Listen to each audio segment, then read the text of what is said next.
It's state-of-the-art. The best that money and modern technology can build. And you expect me to sit back and accept this? It's home to the worst criminals in Texas. It's a great deterrent. I cannot function in this cell! It is also a monument to human failure.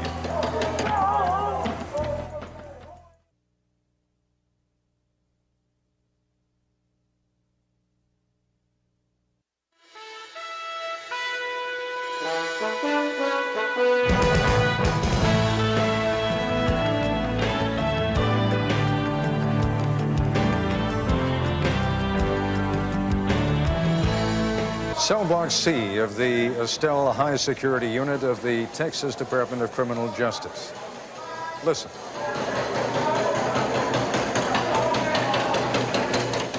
The yelling, the screaming, the noise is pretty much of a constant reality in this place, although most of the time only a tiny handful of people will hear it. This is the sound of bedlam, the voices of men so violent or incorrigible or uncontrollable that they have been dropped into the bottom of a modern sanitary pit, where there is neither day nor night, where, in theory at least, they can neither threaten nor injure another inmate or any of the men and women who guard them. If they follow the rules here, they will be brought outside to exercise in one of these cages for 1 hour, 3 times a week. The rest of the time, the remaining 165 hours of every week, they are locked in the solitary confinement of these cells. This is where we begin and where we will end our series this week, in Cell Block C. Some such units are known as Supermax. Here, it's known as SEG, or ADSEG, Administrative Segregation. This may not be exactly what all of us had in mind, but this is the logical outcome of what we said we wanted. We have been offended, many of us, by the impression that life in prison is too easy. We associate games with country clubs. And taxpayers have grown increasingly offended at the notion that prisons provide entertainment and generous parole, when what they thought they were buying was a precise and definite period of punishment. I think it's important to remember that for 10 years and even more, we had a revolving door in this system. I think the citizens of this state and probably across this country have said, no more. We don't want these criminals out on the streets, roaming the streets to harm our families and our friends. And they're willing to pay that price, whatever the dollar figure is. Here in Texas, parole has effectively become almost non-existent. Parole is like, I guess, money was in the 1930s. It ain't there. Good time, providing early release for good behavior, is a thing of the past. Take the freedom away, what have we got? You're putting us up against a wall more and more every day. With fewer prisoners being released early and more criminals receiving mandatory sentences, the prison population here in Texas has tripled over the last 7 years, and doing time has grown harder. It seems like they're trying to provoke people now, you know, like little stuff like, I don't know, man, it's always they're taking things and they're not giving nothing. Good, say the taxpayers. Exactly what we wanted, say the voters. But there's always a price. With fewer incentives for good behavior, there was more violence. There was an increase in the size and influence of prison gangs. Convicts were killing and injuring other convicts, attacking corrections officers, which in turn led to an expansion in administrative segregation. One gate. 2 gate.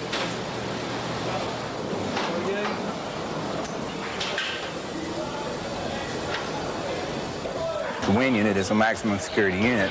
Well, segregation is the maximum security of a maximum security unit, so you're going to use a lot higher security precautions than you would.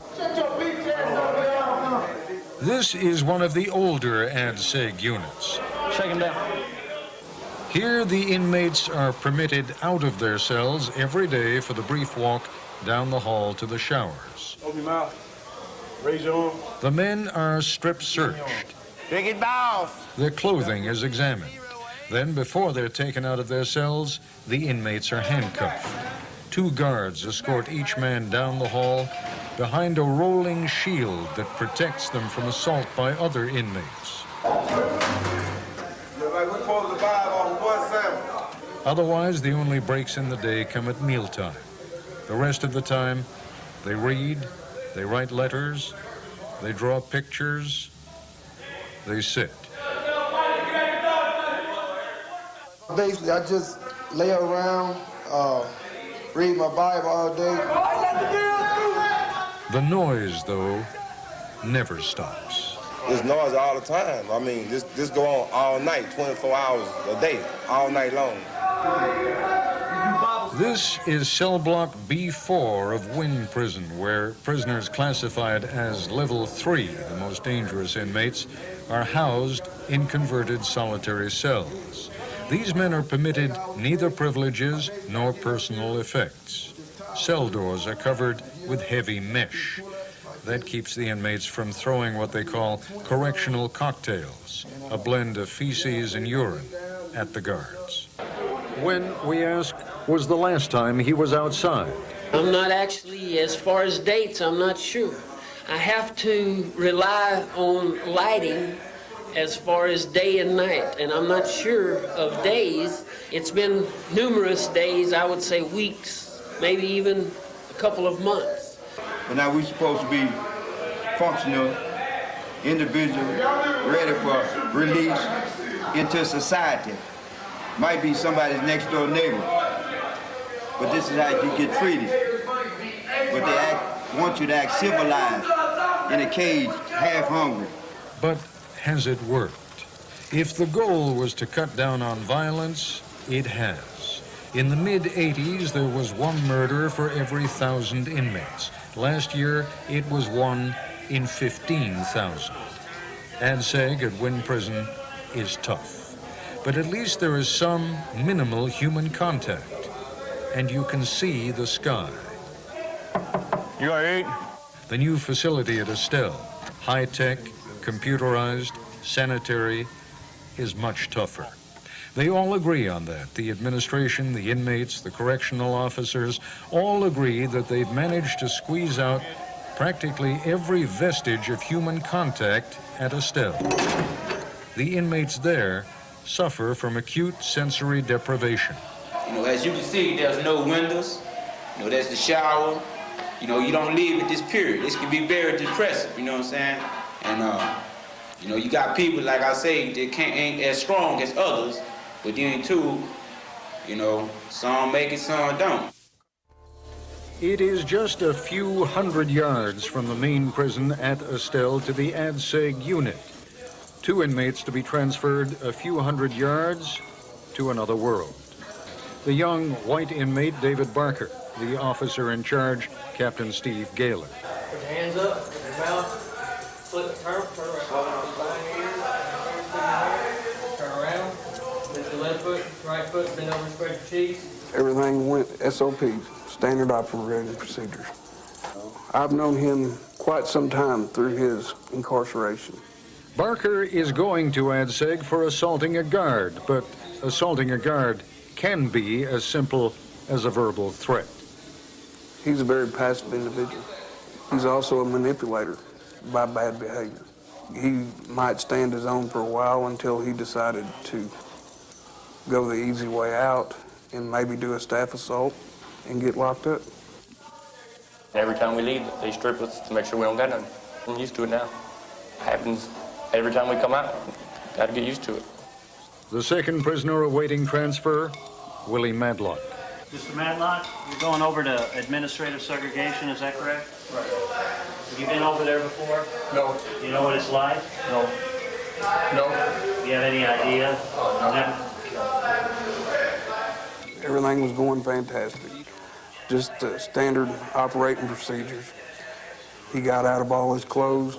And then he was told to turn around and bend over and spread his cheeks, which he turned around, bent over, and didn't spread his cheeks. Give me a direct order now, like bend over and spread your cheeks. He refused the strip search. And I said, here we go. Let's redo it and do it the right way. I'll go get the OC and we'll get it right.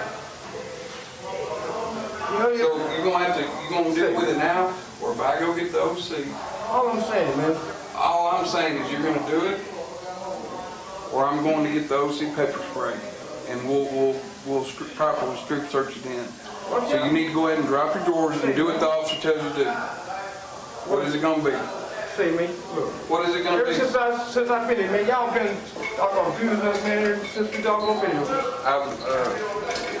Go ahead and get the OC. He's refusing to proper strip search, so. I'm not trying to cause no trouble, man. Just that they be going beyond the call of duty, trying to doggone abuse us, make us look like we animals, dogs, something. Man, we human too. I'll tell you what, this is your opportunity to talk and give your story on TV, and you're fixing to lose it because you don't want to do a proper strip search. Then get out of your drawers. Let's go with it. Are you going to do it or not? Boss, get up here and do your strip search. I told him, Mike Willie, that he had an opportunity to tell his story. And I told him he has this last chance, which he doesn't normally have. And he took it. Put your hands. Pull behind your ears. Lift your testicles. Put your arms and hands up. Turn around. Show me, pull your feet, shoes off. Show them the bottom of your left foot and your right foot. Bend over and spread your cheeks. Okay, put your shorts on. Let's get dressed and get on over there. I feel like that it was unnecessary, that it was done for the main purpose to degrade. They normally don't do it. They do it as as a form of punishment. The trip to the new high-security ad-seg unit at Estella Prison takes just a few moments. You don't have no view of the outside, and you have very few contact with other people and stuff. How old are you? 21. What are you in for? Murder. What did you murder? Next door neighbor. Why? Dope. Willie Madlock is serving 25 years on a burglary conviction. A lot of guys that came back over to where I was from over here, they was giving us horror stories and stuff. Like, guys getting killed, they'd be refusing to feed you and running in on your gas. And, they believe this is kind of like a doggone death camp, kind of like one of those Nazi concentration camps.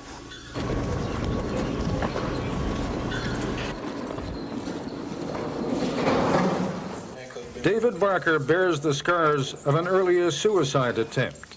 Major William De La Rosa, who runs the ad-seg unit, must assess and classify the new inmates. My mind tells me that I see a passive, vulnerable inmate. He's bent over, kind of clinging on to himself, and he steps up to me and hardly says anything. I see that David's trying to get away, run away from something, and I don't see no disciplinary problem. And you've been a chronic rule violator, so for your initial third-day period over here, I'm going to remain you a level 2 inmate. If the committee concurs with me, that's where you'll be for at least 30 days. Do you have any questions? Clear the hallway! I feel that David got exactly where he wanted to put himself in, and now he's here.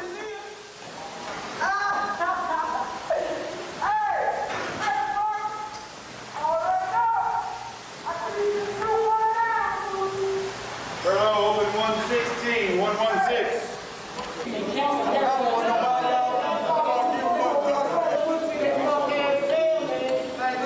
Close 116.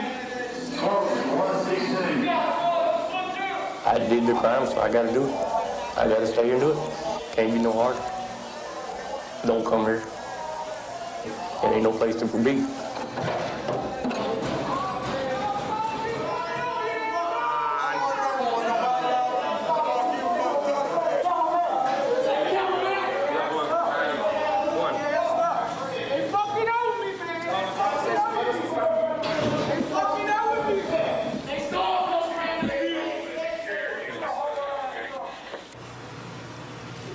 Willie, when he came in, of course, I've already been informed that and prepared that he was giving them problems in the main building, and in this case, it was a strip search. So I'm perceiving a problem. You have 2 staff assaults. Your latest one was on 7/10 of 97, which was striking an officer. I'm going to remain you a level 3, starting off here, and the next 30 days we'll reevaluate you again. They had already made their decision. They were just going through the formalities. And, I felt like I was being treated like, like livestock or something. He's got a stand-up posture. I see Willie doing exactly what he wants to do, or he thinks what he wants to do. I told Willie, I don't see you having any problem over here as long as you do what's mandated. Do you have a problem with that? And his answer was no, sir. This also done created a whole lot of mental problems. I would be willing to believe of half the people over here on some kind of psych medication. Being locked up in these cells 23, 24 hours, 7 days a week, most people break after a year or two. Most people break. Yesterday, when I went to Willie Madlock's cell in cell block C, we talked for almost half an hour. I got to ask you, Willie, you could play the game, right? Right. You can play by the rules. You can Right. say, all right, I'm going to keep my nose clean, and I'm just going to try and make it out of here. Right. I don't get the sense that's the way you're made, though. I mean, you look upon this as kind of a challenge. I mean, I've got to say, I have sort of grudging admiration for you, but there's an easy way and there's a hard way. If you lose control over yourself, you'll never get it back.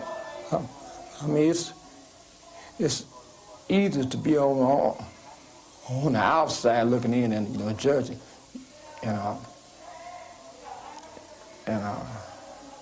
it's like this here.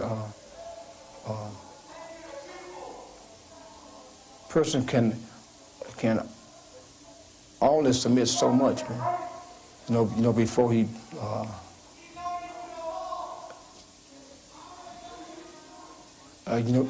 before he loses his manhood.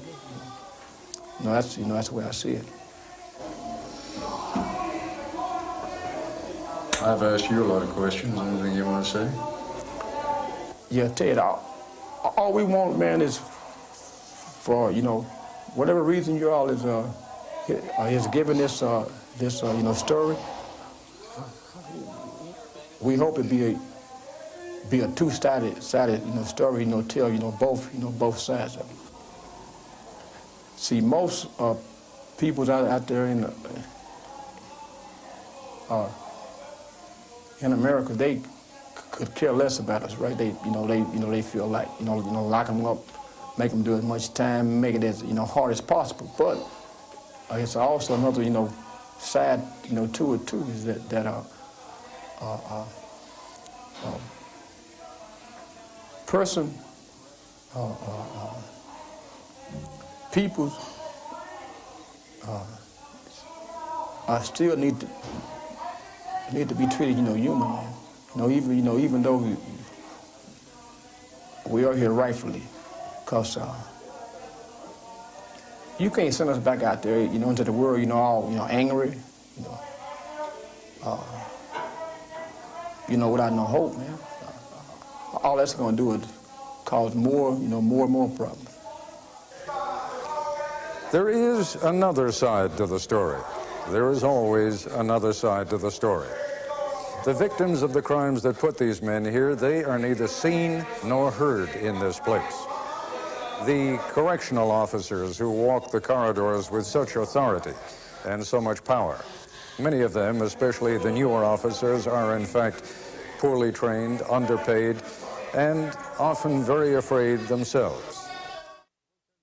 Slowly, slowly, slowly, do not run. Now break apart, break apart.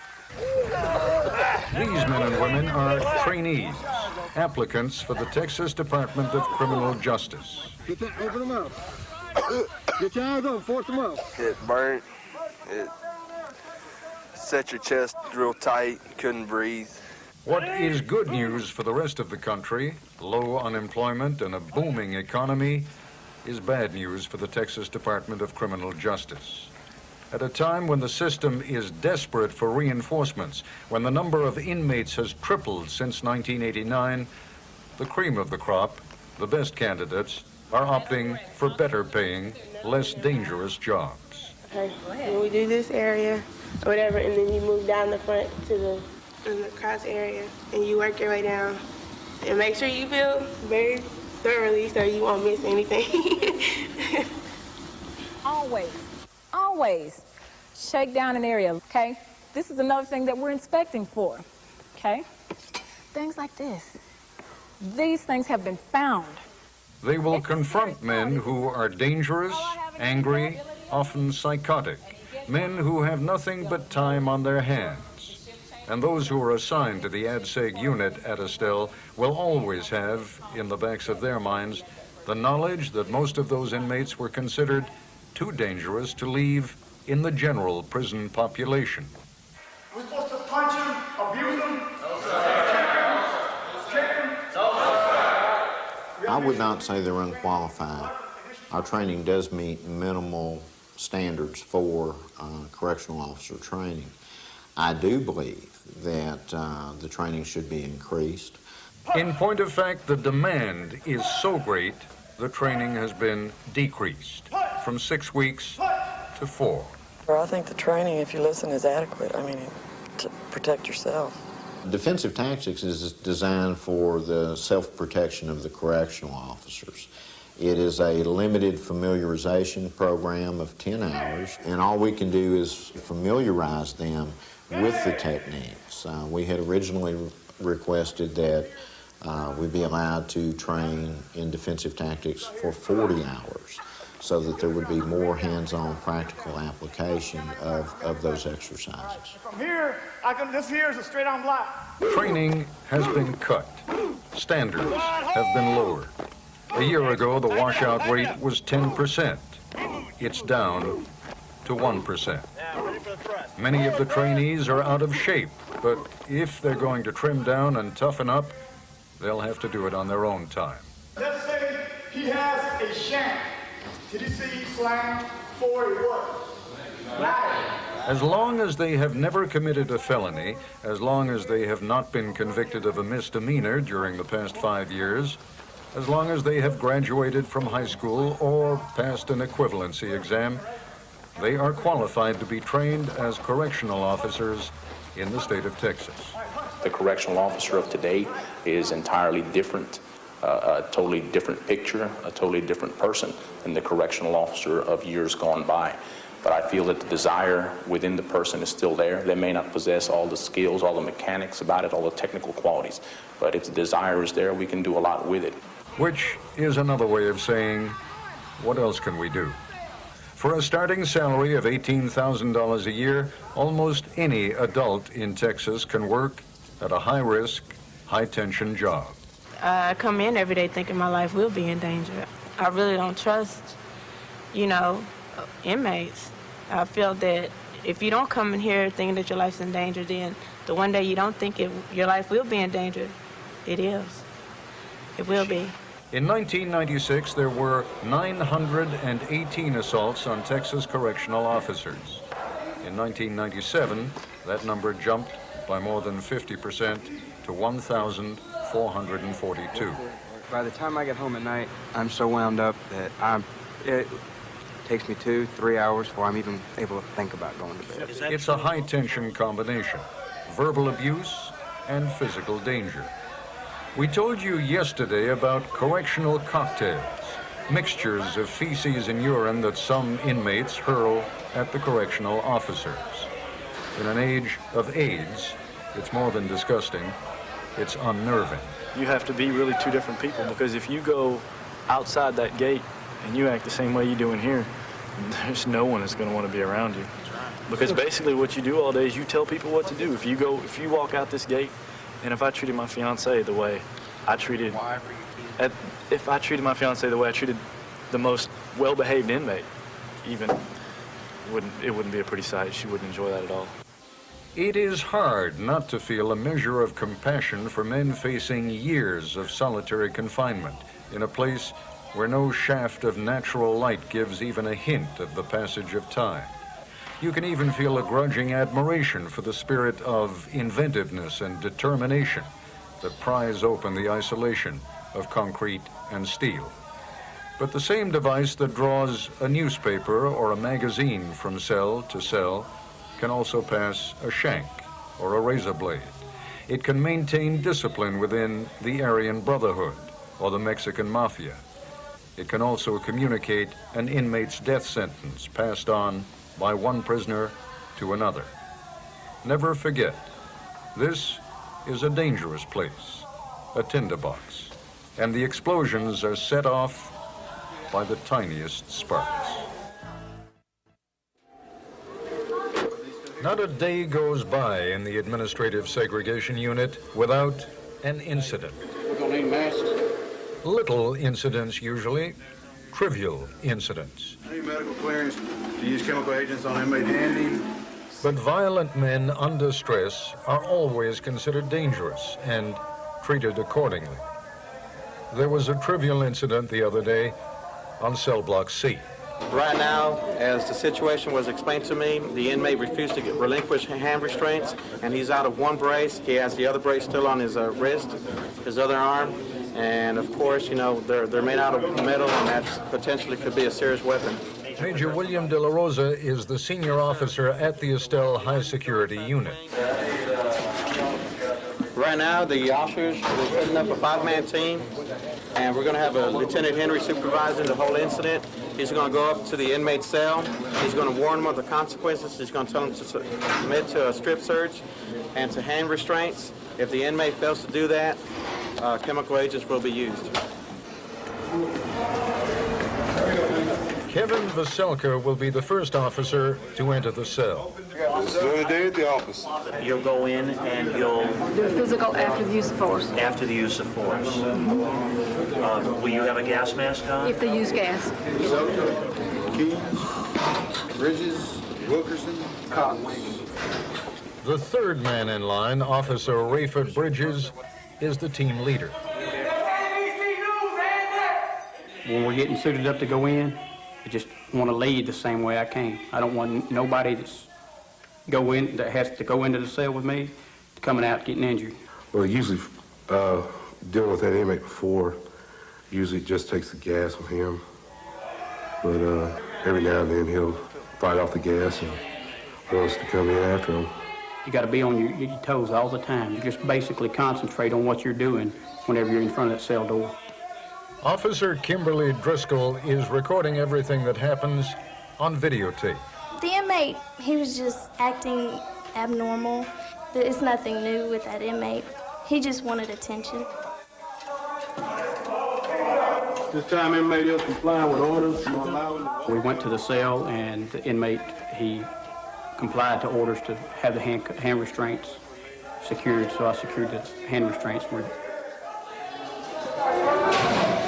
Once we've entered the cell and the inmate is subdued, placed on the floor, and when the leg restraints are secure, I let them know leg restraints secure. When the hand restraints are secure, I'll holler hand restraints secure. Anytime they have those restraints on, regardless if they're behind his back or, you know, I've seen them bring them in the front. They can bring those handcuffs or hand restraints in front just as quick as you blink your eyes. The inmate, as you all saw and witnessed, he complied. He gave us back the restraints, and no use of force had to be used, so everything turned out well this time. At first started doing this, it was kind of, I guess, scared, you know, but pretty soon you get used to it. It's a normal, everyday thing. You know, sometimes we'll wear this stuff for 2, 3, 4 hours, you know. When you go in there, you have an adrenaline rush. Because when you go in, you don't know what the inmate's going to have, if he's going to have a homemade shank, anything like that. So you got to be prepared each time you go in, because you never know what to expect when you go in there. So you're always going to have an adrenaline high when you go in. This incident was insignificant. But that is not always the way it goes. I can't write none of my family. I can't let nobody know what's going on the way y'all doing me over here, man. And you expect me to just sit back and accept this? This is the only way I've got to communicate. It's easy for resentment to build in a place like this. Small things loom large, and sometimes, even if you have a legitimate beef, nobody is inclined to listen.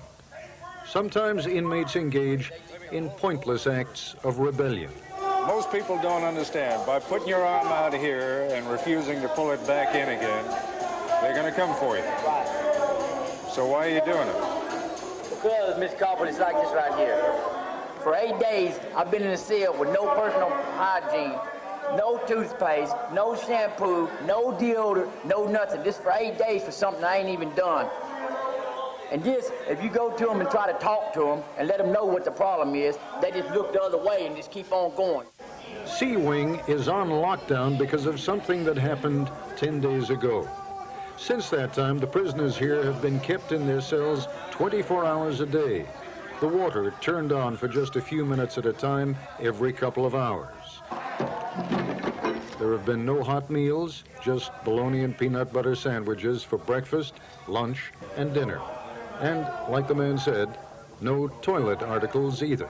You were here when they sprayed the gas the other day? On the 16th, you wouldn't believe how many people, how close they come to killing people. Some inmates say it started over the eggs. A couple of men thought they were entitled to 2 eggs for breakfast, and they were getting only 1. Most everyone else seems to agree that it began when 12 prisoners were moved over here from D Wing. And in the process of moving these inmates over here, moving other inmates over, we shook down D Wing, and we was in the process of shaking down C Wing. When you talk about shaking down the wing, you mean searching all the cells? Yes, sir, searching the cells. Right. And looking for contraband. The inmates in C Wing started creating a disturbance, and the fact that they were beating and banging and kicking on their cell doors to where I felt like there was imminent property damage fixing to take place. I mean, even in the short time I've been here, there's a lot of banging that goes on. I mean, there's a lot of frustration. That pounding the cell door seems to be, you know, one of the favorite activities around here. I mean, this is one of the few quiet moments we've had in the. Oh, this isn't the banging that I'm talking about. I'm talking about kicking the light fixtures, trying to kick the light fixtures out, kicking the cell doors to where they're rocking off the track, and trying to cause destruction of property. Not everybody on the wing was beating and banging on the door. It was nothing out of hand. At the most, it was 8 or 10 people beating and banging. Just about 3, maybe 4 people at the most. In this situation, the warden had violated a procedure denying the prisoners an opportunity to have their property inventory in their presence. The prisoners protested. These are all level 3 prisoners who are permitted very few privileges and very little personal property. So the ones who were moved here from D Wing wanted to be sure that all their possessions had been brought over. At a time like that, do you even try to walk along the cell block and ask them or tell them to be quiet? Yes, sir. You got to give the order to cease the behavior, and the behavior seemed to intensify. They told no one to stop beating and banging. I pulled the staff out off the wing. I notified my warden and explained the situation that was going on. He authorized me to use chemical agents. As I come to my dooring area, I see approximately 6 cans of chemical agents lying on the 1 row level down there. All of a sudden, I hear this sound like a bomb or something is about to go off. It's a grenade, and when you throw it, it'll break into 3 different sections, and it'll administer 94 grams of gas. I just see a cloud of fire, a cloud of smoke shooting into the air, dispersing chemical agent smoke, which is rising as gases rise in the air. Tear gas, it was strong. If there had been any individual over here with heart troubles, or asthmatic individual, there is no doubt in my mind there would have been a death. Now that's tear gas. I wouldn't say tear gas. It's a eye irritant.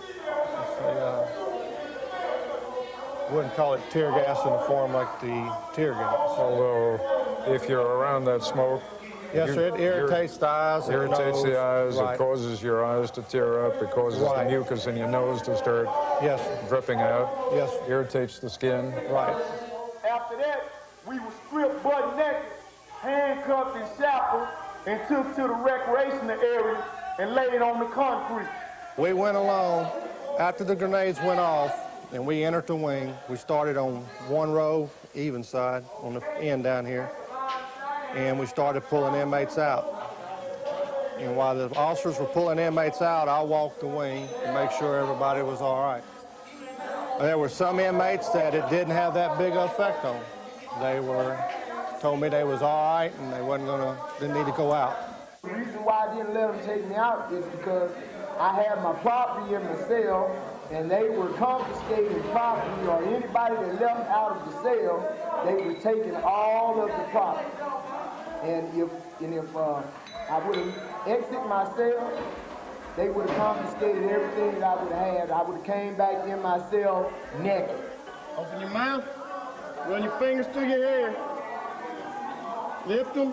So that's why for the past 10 days, C Wing has been on lockdown.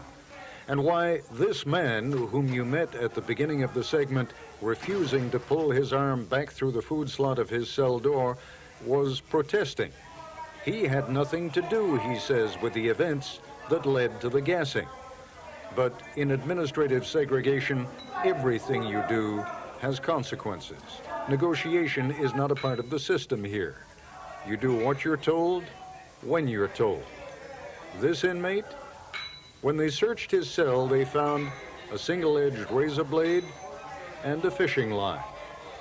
That, too, will have consequences. The state of Texas plans to spend hundreds of millions of dollars building new, specially designed high-security facilities, like this one adjoining the Estelle prison near Huntsville, built to house the most dangerous and violent offenders. More than half the inmates at this prison within a prison are here because they are believed to be members of murderous prison gangs. It wasn't always like this. Prison gangs used to be segregated from the general population, but they were allowed to exercise together. This incident in 1985, captured on videotape by outnumbered guards, shows members of the Aryan Brotherhood gang turning on one of their own, stabbing him to death. Now, these gangs are isolated, cut off from nearly all contact with each other, and gang violence is down. In here, you're a lot more enclosed. If you're not careful, you can go crazy.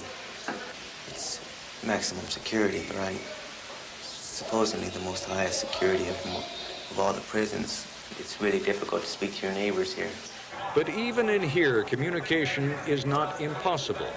Recreation time provides the opportunity for one-on-one contact between cages.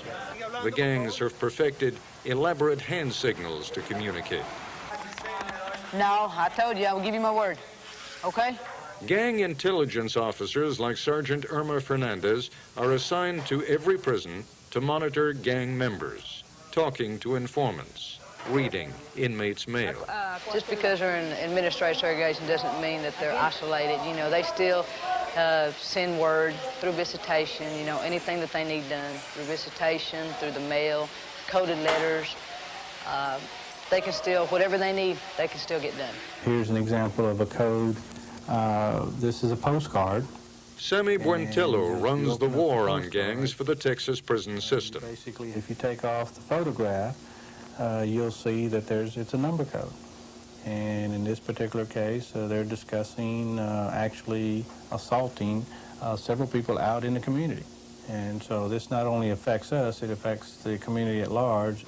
Just for example, this past weekend, we've had 2 homicides in San Antonio, Texas, 1 in Austin, Texas, and 1 in Dallas, Texas, that were related or suspected of being related to prison gang activity, and that's in just one weekend.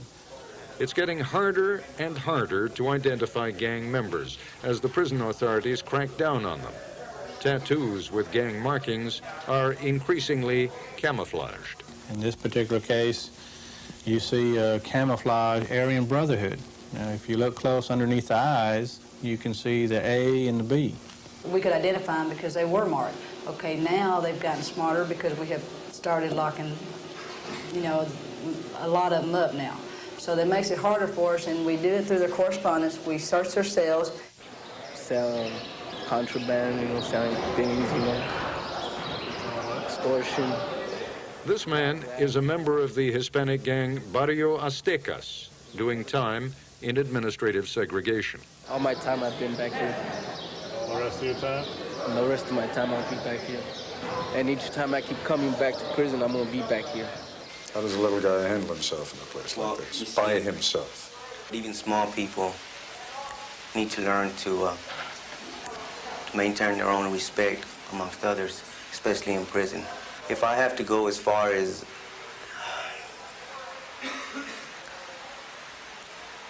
using some kind of weapon to defend myself, or if I have to go as far as putting myself on the line to maintain my respect, then that's what I'm gonna do.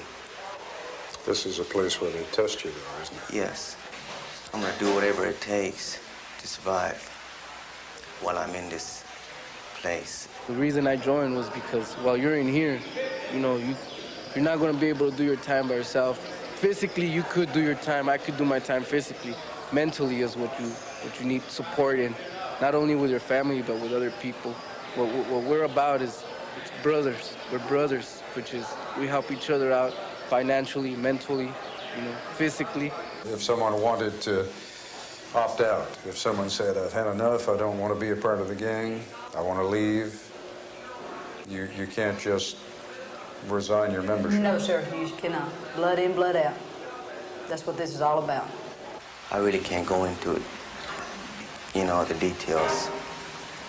But, no, you can't just say my membership has expired and I'm just gonna walk away. It doesn't work like that. And if you tried to do that, well, there are consequences. There's consequences for everything. Unfortunately, the consequences on my situation, well, they're pretty bad. I'll just put it to you like that. You ever thought about quitting the gang? No. Why? Because there's a lot of consequences. The consequences is death. I don't want to die. Discipline is the hallmark of the prison gangs, but what terrorizes their enemies also keeps their own membership in line. At this cell block, where members of the Mexican Mafia are held in administrative segregation, this is the quietest, best-behaved unit in the prison. K Block, a still prison high-security unit. There is no angry yelling or banging on doors here. This is home to the Mexican Emmy, the Mexican Mafia. With more than 1,500 members in Texas prisons alone, they are considered the largest prison gang in the country and one of the most violent, specializing in drug dealing and contract assassinations. I talked with members of the gang in their cells on K Block. This is the most well-behaved cell block on the unit.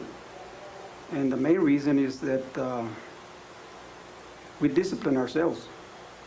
We try to emphasize to all our members to have respect for the officers, because that'll minimize problems for us and for them.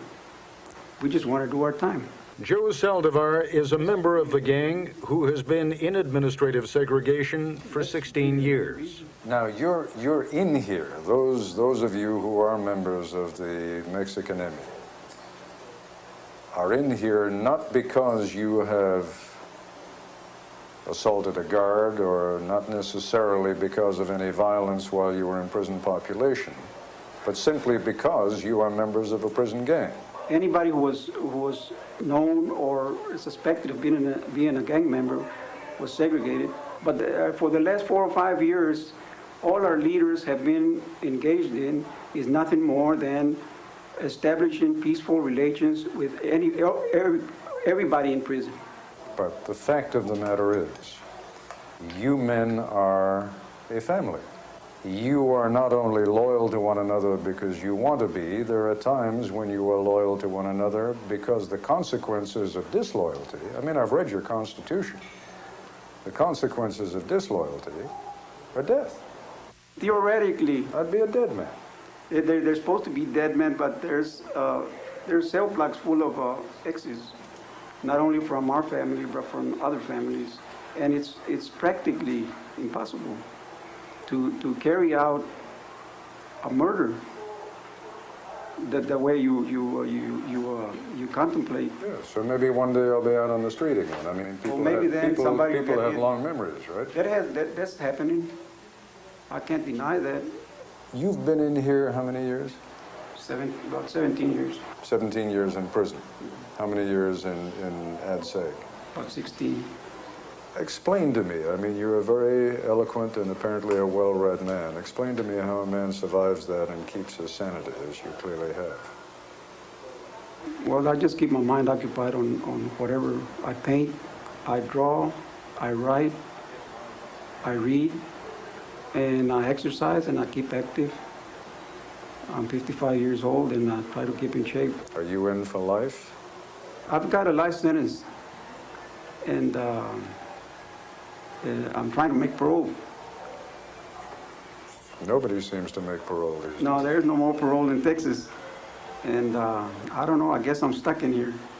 Yeah, I've run into several men like you here, Joe, who are clearly very intelligent men, who have the self-discipline to teach themselves something that on the outside you would have had to go to law school to learn. And I guess the sad question is, why the hell didn't you do it when you were on the outside and when you had the chance to do it?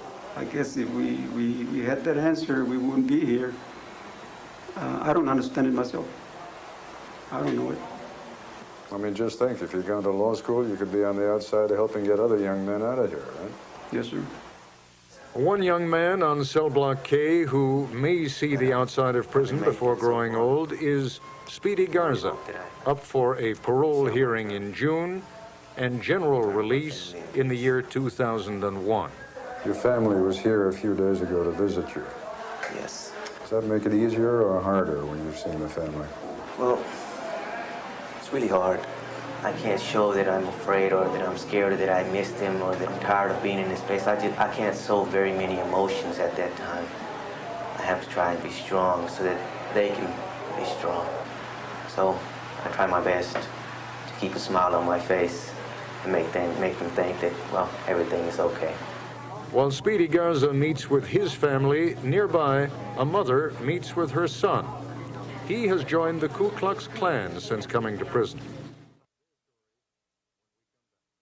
All you gotta do, go to the FBI and they'll show who's the ones killing the people, raping the babies out there, selling the crack cocaine on the streets, robbery, carjacking.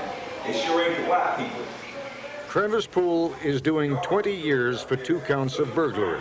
He is 27 years old, an avowed racist, and a proud member of the KKK.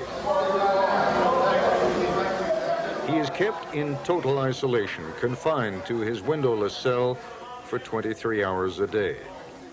Good morning, may I help you? Visitor Virginia Poole. He's Virginia Poole's only son.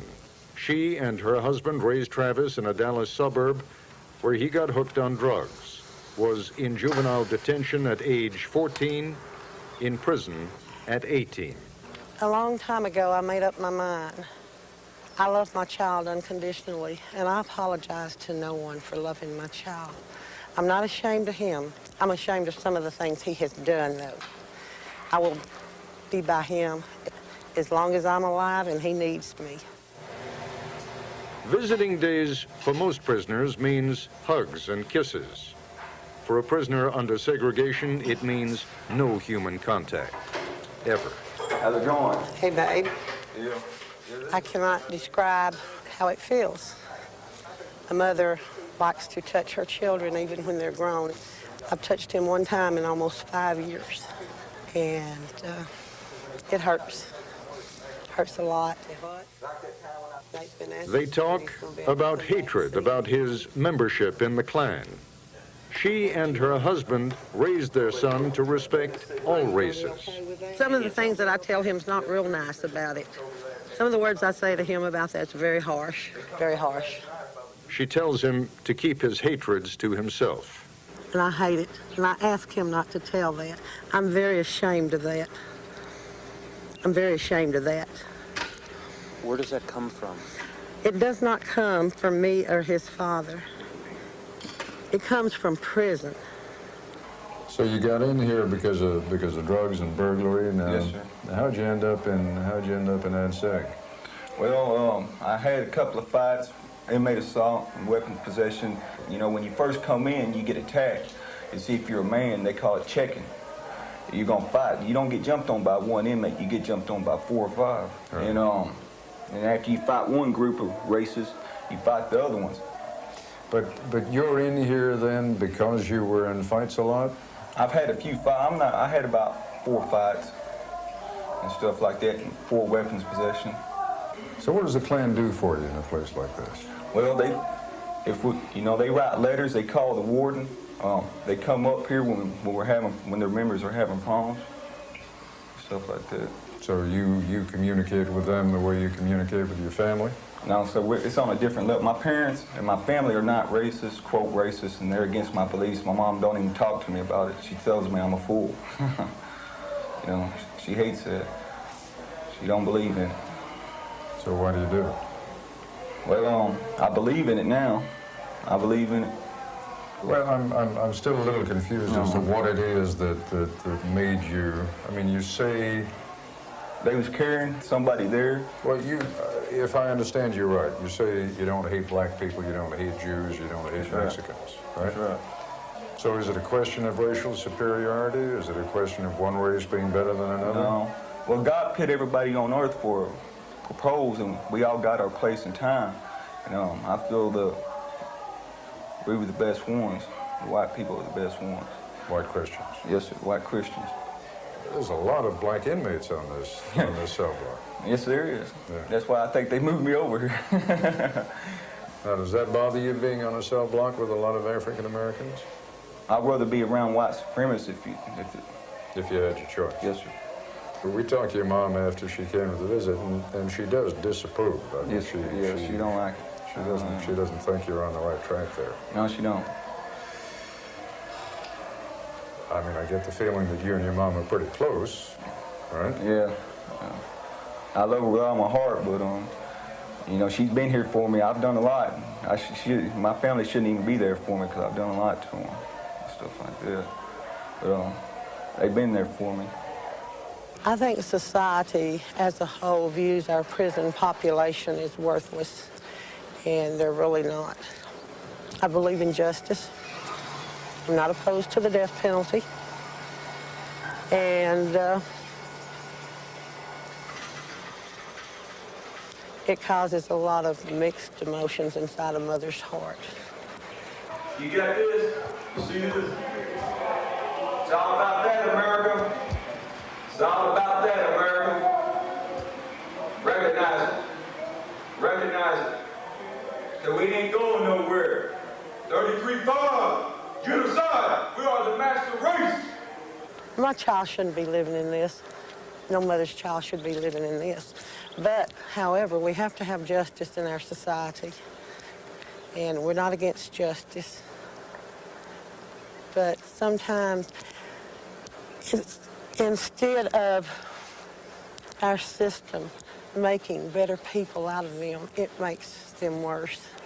And that hurts. And everybody loses. Everybody loses.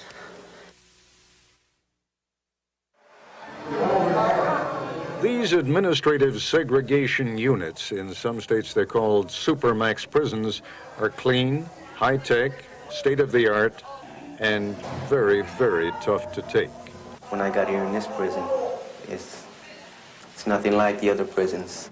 Speedy Garza is in prison on 2 counts of burglary. He's here in administrative segregation because prison officials identify him as a member of the Mexican Mafia, the largest and most violent prison gang in America.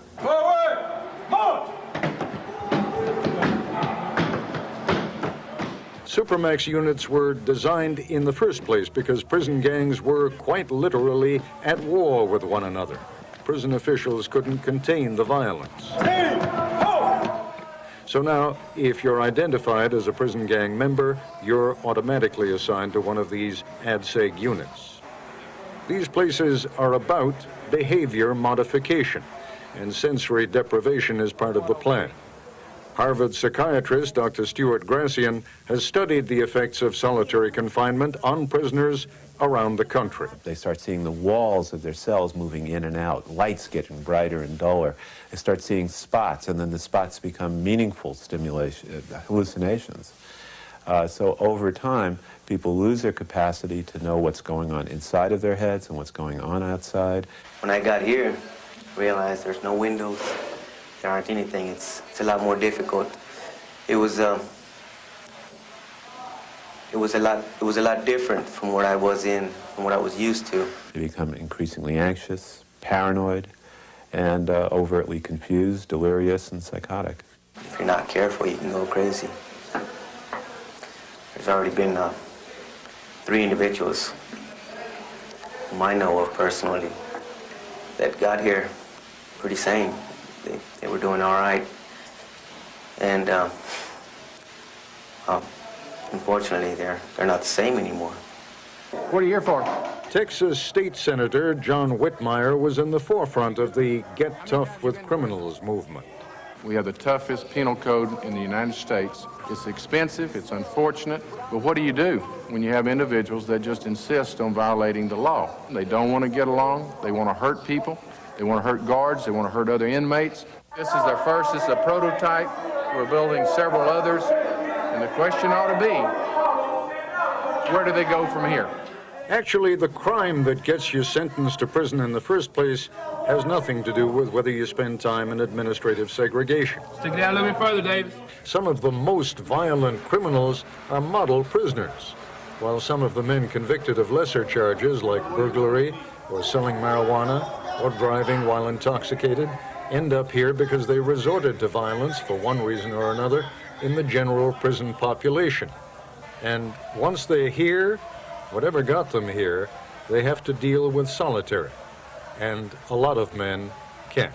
I mean, he strikes me as being a little psychotic, does he? He strikes me that way too, yes, sir. Some days he's on, some days he's off.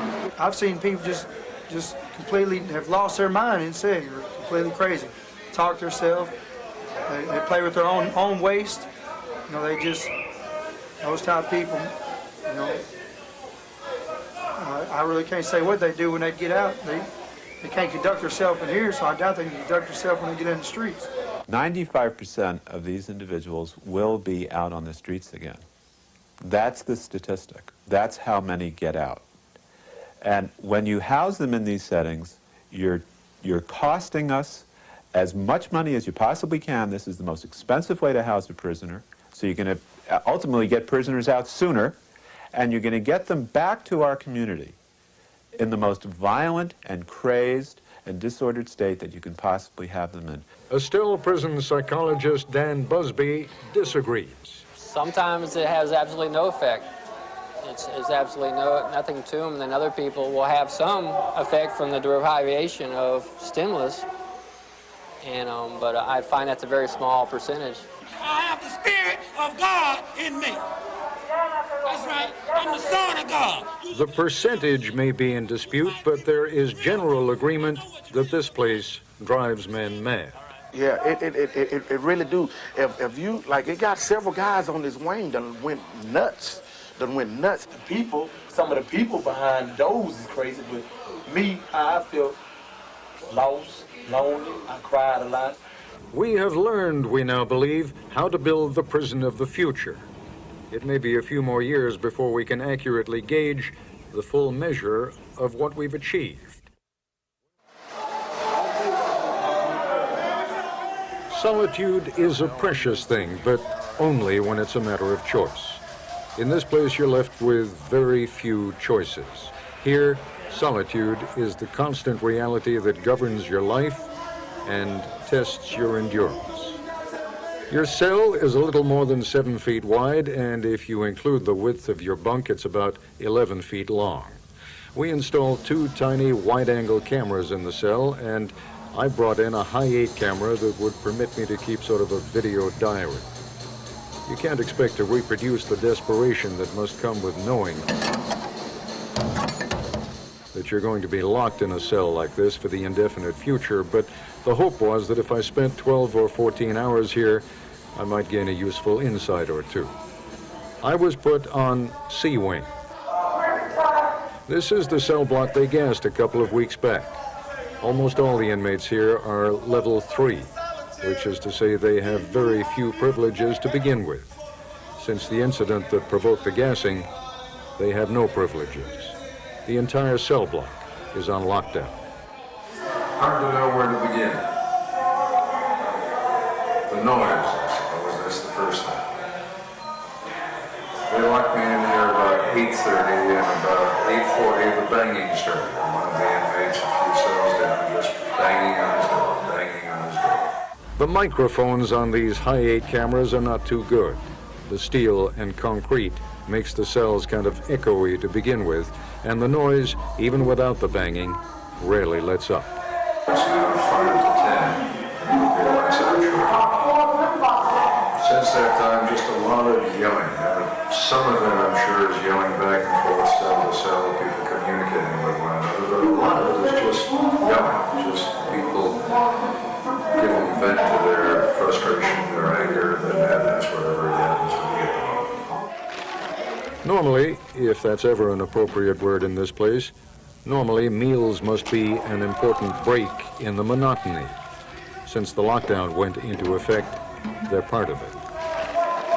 Had my first Johnny, my first sandwich, peanut butter and jelly. Not the best peanut butter, not the best jelly, not that worse. Still, the notion of having peanut butter and jelly 3 times a day, they've had it now for 10 days. They've been on lockdown since the 16th. I can see how it would get old real fast. The theory of behavior modification in this place is as simple as it gets. Good behavior is rewarded, bad behavior is always punished. Food is an instrument of reward or punishment. The knowledge that people can walk by this cell if they're so inclined, if for one reason or another they want to punish the person in here and forget about breakfast or forget about lunch, or maybe forget about all 3 meals in a day.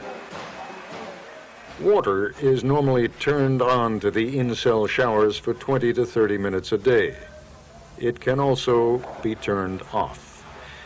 If a family member puts money into a prisoner's account, he can buy a few items from the commissary, even a radio with a headset. But radios are a privilege not available to prisoners on level 3, so there are no radios in this wing. The noise is bad. I don't know if you can hear it, but there's just a lot of shouting. And I guess the ear adjusts to that kind of thing over a period of time, but for the most part, I can't understand what anybody's saying. For the most part, it seems like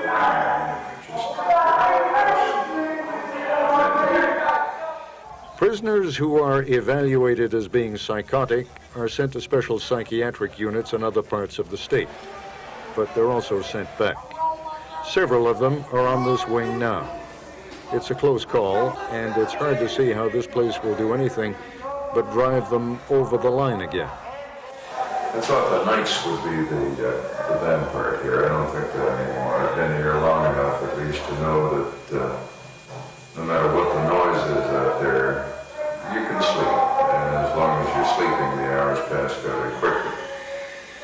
But the daytime, when you sit here sort of wondering how you're going to fill the day, that's going to be really difficult in this place. There's a guy on the other side of the cell block indicating that he wants to send me a letter. The technique is called getting on line, or fishing.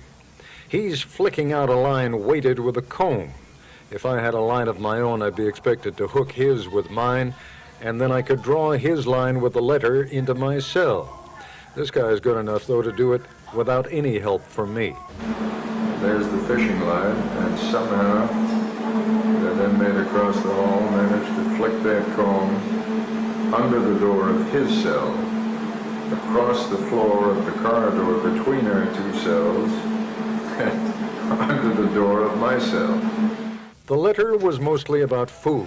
Says he's not getting enough. That he weighed 138 pounds at the beginning of January and is now down to 122. Nobody promised us a rose garden, he writes. On the same token, someone did promise us the rights of being human. He gets the letter to me just about the time my brief stay in ADSEG is over. He's happy, though, believing that I will get the news out to you. But if he thinks that most Americans will care, he has probably misread the public mood. It doesn't matter whether an inmate is a murderer or the writer of bad checks. Here in Texas, generally all inmates begin their sentences in the general population. But it is behavior that determines whether an inmate stays there, or whether he must be segregated here in this prison within a prison. I sat down with the warden here at the Estelle unit and with the director of the Texas Department of Criminal Justice, Wayne Scott. Psychologically, boy, you talk about deprivation. You don't see daylight. You have the freedom of your cell, and then, as you say, maybe once a week, maybe 2 or 3 times a week, you get to spend an hour doing chin-ups or push-ups or shooting a few hoops. Well, remember that we're talking about a very small number of people system-wide. I understand. That go into this. I'm status. only thinking about that one guy. When he comes out and he moves back into my neighborhood, they're worse off. Some of them are worse off when they come out than when they went in. Well, I won't debate that issue with you. I will tell you again that our release mechanisms allow us to put those people under super intensive supervision for that reason. Because if we think somebody is a continuing danger to society, we want to do everything possible within our means to track that individual, to keep them from creating some harm to the public. If someone is borderline psychotic, putting that person in pretty much total isolation for 23 or 24 hours a day is not designed to help his mental health. That's true, and that's why we have the medical professionals in there 3 or 4 times a week talking to those people. We don't want somebody to become fully psychotic, and if we can catch them early on and get them shipped out for treatment, and that's why we try to keep such a close eye on that. Little psychosis is okay, huh? All of us have it. We talked to a Harvard psychiatrist who specializes in solitary confinement. What he talks about is acute sensory deprivation, that's the most difficult part. I can understand where the isolation could affect an individual's mind. But again, they chose to be there. We did not put them there. They chose to be there.